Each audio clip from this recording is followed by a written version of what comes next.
وذكر فإن الذكرى تنفع المؤمنين وما خلقت الجن والإنس إلا ليعبدون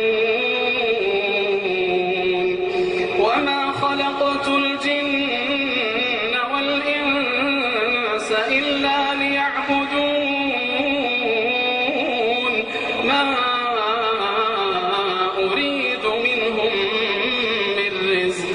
ما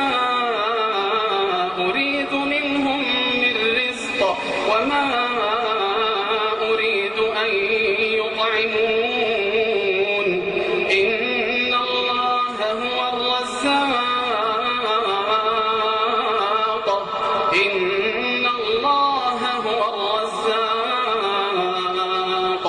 إن الله هو الرزاق ذو القوة المتين